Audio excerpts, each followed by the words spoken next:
And so I have an interest, as does certainly my client, in having that discussion and understanding where these candidates are coming from as it relates to rethinking public safety. Well, I want to see what you think about this conversation about is Senator Chris Hanson's mayoral ad racist? Let's get back into this conversation. Chris Hanson, your new campaign ad focuses on your plan to crack down on homeless encampments and crime. The ad opens with images of 7 people of color who appear homeless and committing crimes. Can you tell us about that choice you made? Yeah, I felt like we really needed to highlight the number one issue on Denver voters' minds, which is people not feeling safe on the street and needing to step it up when it comes to public safety. You've been calling for Chris Hanson, Senator Chris Hanson, to remove an ad. Can you speak to that and what you mean by that? Yeah, I mean, if people haven't seen it, you can definitely go online and see it. There was an ad that was made by Chris Hanson, which features people of color as homeless, fighting thieves. He doesn't see it the way we see it. We had the whole audience of 12 mayoral candidates asking him to take it down. He's doubling down saying he won't. I just went and talked to him. He said, you could have called me. I said, I'm trying to call you in, man. Let's just move forward. Let's move forward. How did it come to this? This is not the Denver I want for our kids. And City Hall's response isn't working. It's time for a new direction. As an engineer, I've solved complex problems in the private and public sectors. As mayor, I'll audit homeless programs and enforce the camping ban across the city. And I'll invest in highly trained, accountable police. I'm Chris Hanson. I have plans to solve these problems, not hide from them. Chris Hanson, your new campaign ad focuses on your plan to crack down on homeless encampments and crime. The ad opens with images of 7 people of color who appear homeless and committing crimes. Can you tell us about that choice you made? Yeah, I felt like we really needed to highlight the number one issue on Denver voters' minds, which is people not feeling safe on the street and needing to step it up when it comes to public safety. I'm so glad we get to talk about recruitment because, we have 1,600 officers. We're way short in the police department. We're even worse on the sheriff's side. I am the only candidate up here who's been endorsed by rank and file law enforcement officers, enjoying the endorsement from the sheriffs that are part of the Teamsters Union. And I got that endorsement because what I communicated to them was I am ready on day one as the next mayor to reinvest and reinvigorate those departments. Our sheriff's department right now for frontline officers is down 40% headcount. 40%. Our jail is in a crisis situation, forced overtime leading to more people leaving the department, leading to more forced overtime. We have serious work to do to improve public safety. And I'm so proud to get their endorsement in this race because I think I am the candidate who can address this crisis that we're in. Ian Tafoya, I watched you have a physical reaction to Chris Hanson's defense of the ad featuring people of color committing crimes and experiencing homelessness. I gotta be real honest about this. Raise your hand here on the stage if you're disgusted by an ad that makes people of color as the only criminals or the people who are overrepresented in homelessness. It is a trope that has been broken forever. There's a reason why people have PhDs in this writing books about it. I cannot believe that he would make this ad. I am so disappointed in you. We've worked on things together. When I saw that ad, I called a lot of people, and guess what? They agree with us. I hope that you will denounce it and take it away. Thank you, Ian. Chris Hanson. Look, I think that's fine. I took actual footage from around town. It is not just people of color that are featured in this ad. I think this is really kind of shocking that it suddenly becomes this conversation about the way that we took footage. This is the number one issue on voters' minds. How do we improve public safety? How do we address the homelessness crisis? To have some accusation that somehow a racist ad, I think, is totally overwrought. That doesn't make any sense. Let's hear it. I gotta agree with Ian here. And as a woman of color, as a black woman, it's really interesting to me to have someone on the stage ignore the fact that people of color are asking you to take that ad down. It is offensive and it's scary for our communities. But I want to be clear. You didn't see what we saw because you're not us. Yep. But you've got to put those blinders away. You've got to have more people looking at your ads and in your administration that look like the communities you're serving. It was offensive, Chris, and as a friend of mine, I'm disappointed too.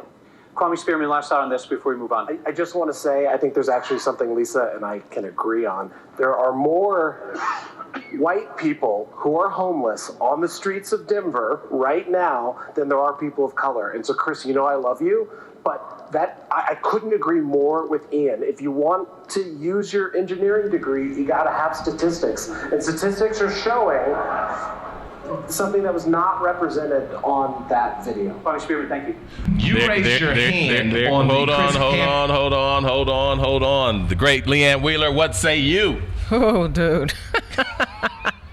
So I have a couple of things I'd like to say. So we were having a conversation earlier about underclass, those relegated to underclass. And I think that if you have a lens that considers that, then you need to rethink your lens. There's 2 data points I want to give, and then I'll let you know where I'm at on that.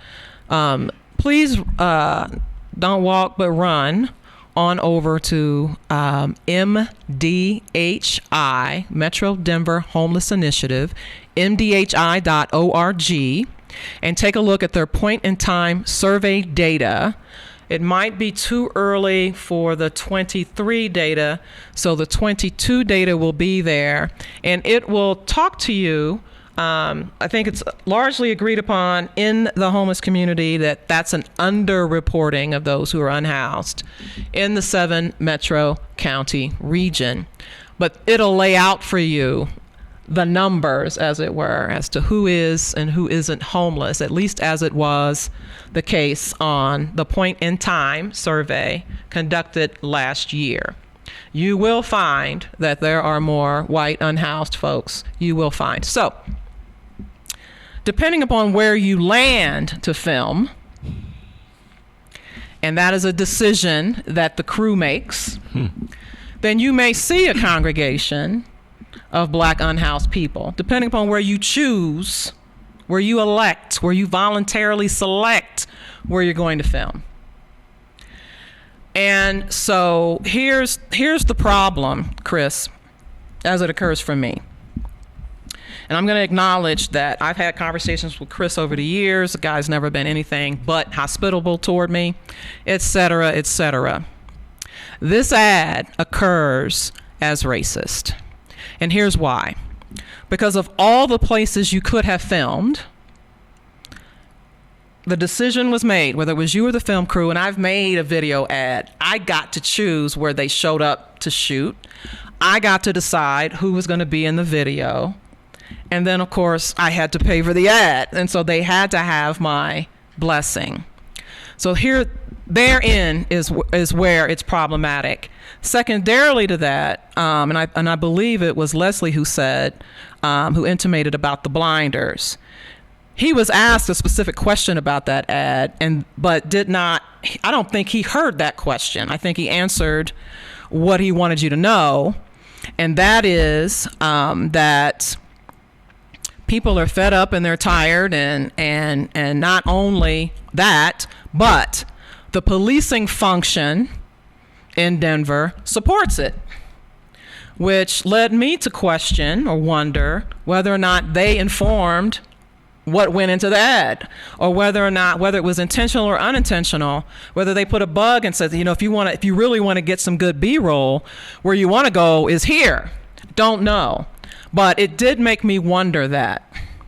And so in light of the discussion that we've been having, and certainly the specific things we were speaking to earlier, is that when in America we talk about crime, we talk about drug dealing, we talk about most things that fly in the face, and this is me air quoting fly in the face, of proper society, then we have to point to who our underclass is as those who are causing these problems. And this video is in complete alignment with those tropes. Whether it was intentional or unintentional, the byproduct of the ad is racism and stereotypes. Now, I could lean a different way in that had I not seen the staged conversation between he and I presume that's what kind of, I don't know if you caught me lean in, the two that he was speaking to in community about 10 feet away from these tents. They were not black people.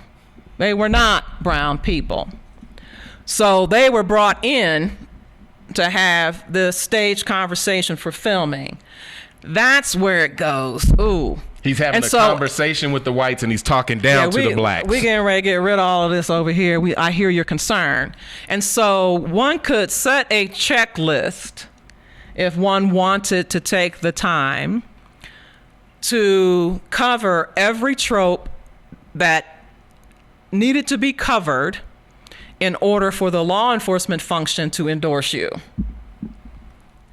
And what I would suggest is that they gave you the checklist. Now, I don't know if that happened, that didn't happen. The byproduct of the ad is what it is. Wow. And so. And when he went to speak to the racism, he pivoted to talk about the police.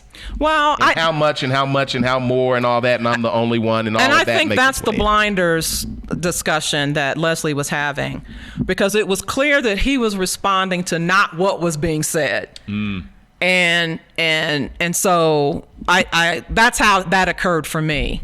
That he was on his vector, and that vector said this is the thing they care most about, and I presume he's done some polling, so have we, and he may be surprised to hear that what we found and what we'll be speaking to. I'm not going to speak to it here because we're still pouring through that data, but the narrative is a perpetual one, and that is you should be in fear. Visual imaging is it's like visual imaging, sense, taste, those are kinds of things. And so you hit someone with a visual image, and then you appeal to what goes on, fight or flight. Does this make me uncomfortable? And here's the guy that says he's going to solve my problem, and he's endorsed by the law enforcement function, who is saying it is their responsibility to solve this problem. Now, here's what's interesting, and I said this the last time I was on ad nauseum, and so I'm fitting to do it again. Despite the fact that we have less labor in the sheriff's department, less labor with the law enforcement function in the city, Denver has arrested more people per capita than any other county or municipality in the state of Colorado. Wow. Period. So if that data set is true, and it is, then what are you proposing? So you've locked up more people than anyone else below what you're saying is required for labor. He still managed to arrest more people than anybody else per capita in the entire state of Colorado. What are you really proposing as a solution?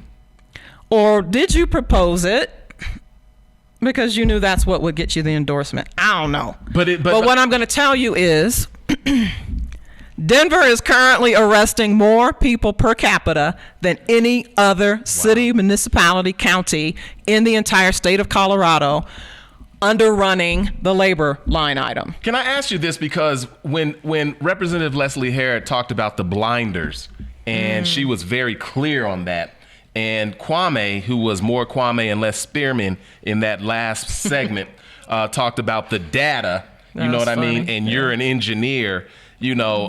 Man, don't give us a bad rap, Chris. You see. I too am an engineer.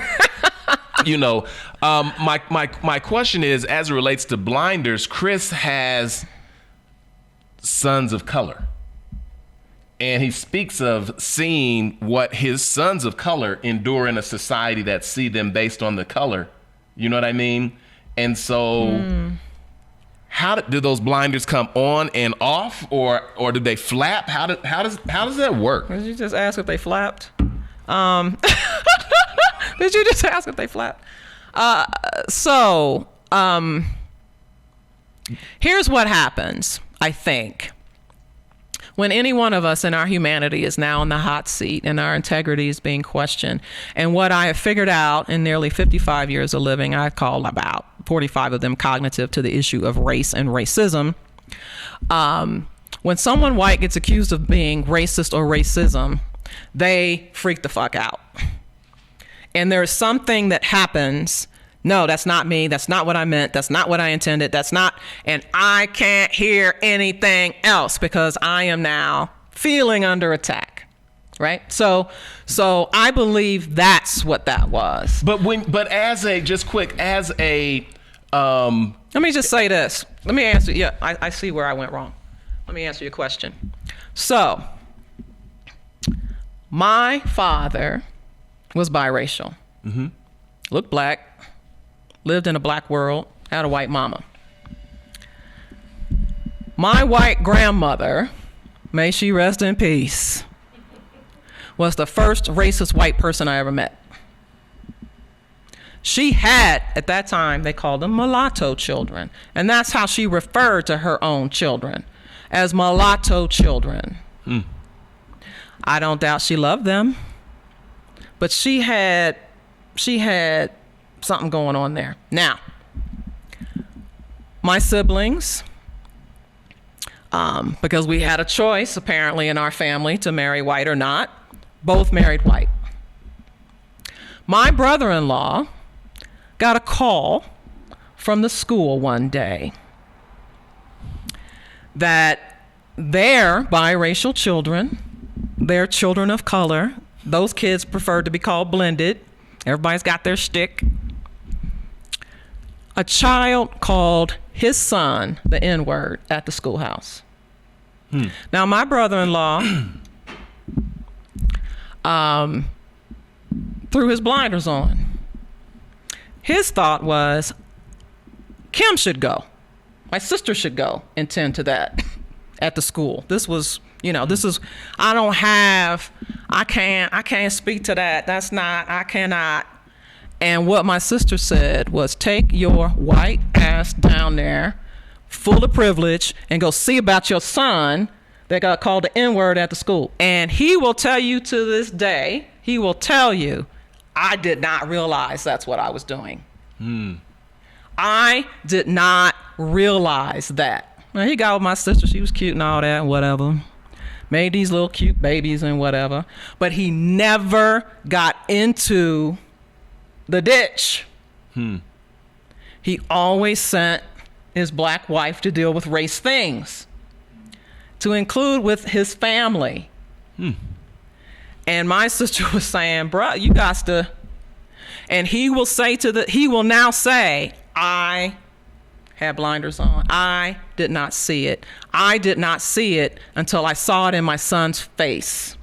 I did not see it until I saw that they were looking for my wife and they were positioned to get at, do what they do when they see black women come into the room, ready to deal with a situation. And then he showed up and they all had to reposition themselves. They had to get themselves together because they were not expecting that. So I can't speak for what does or doesn't happen in the Hanson home. What I'm saying is that I believe that's what she meant by the blinders. And so if I'm not considering the stereotypes, if I'm not considering the relationship that community, black community, poor white community, brown community has with a law enforcement function, if I'm not considering that, because I don't have to from where I sit, then everything everybody else said in the room that night was a lie. It was an attack. It was overwrought. It was unwarranted. And I believe those were the blinders that Leslie, when she can speak for herself, but when she said it, I thought that's what we're doing here. And so this ad only serves the trope that black people, poor people, impoverished people are the problem in this society. And I'm here to tell you that they're not. It's the white land-owning men that are the fucking problem. Wow. And wow. And so, but that's how the system was set up. And so I can sit in a position of, hey, you know, that ain't me. I love black people. What was that movie? I love black people. But anyway, but that. No, you're giving a whole clinic today. Well, I'm just saying, and so that's what we're doing. That's where we are. That's what it is. And so when we are dealing with unhoused people, when we are dealing with poor white folks, and here's how we made the distinction. Actually, we made a distinction in Aurora with that bullshit ordinance we've got. That there took some negotiating to say, if people are stealing food, then maybe we don't arrest them. It's the non-food things that we're going to arrest them for, right? And if you can split that hair, then you're probably doing it wrong. When I think about Mike, my mayor, not your Mike, my mayor, put out, he's been doing these ride-alongs, and I've done them, man, they're stressful. We need to provide mental health services for law enforcement function, period. It's a lot going on out there. That said, a couple of folks boosted some stuff from Target. Now, here's what's interesting about Target. Target ain't gonna let you worry them about that stuff. They've got a risk mitigation department. They already are accepting so much loss, sort of like the government accepts so much fraud. And we just keep the shit moving. We're not gonna, it's not enough to shut the whole thing down. But yet, that's who we're looking at. We're saying, oh, you know, in Target, you know, and all our prices go up. You know, when our prices go up for any fucking thing in a capitalistic society is when the stakeholders have already broadcast to Wall Street that they're going to make so much top and bottom line growth, and they're about to miss their projection. So they raise the price. It's not because somebody took a bracelet and a chapstick. It's because they have already advertised to Wall Street, and those stocks reside in someone's Roth IRA, someone's mutual fund, some company's retirement situation, and now they're going to miss the forecast. And so they do an artificial raising of prices. Wow. Also supply demand. Also, so there are so many reasons, but what we have said is that we insist on an underclass in our society. They are the perpetrators of all things evil. They are why gas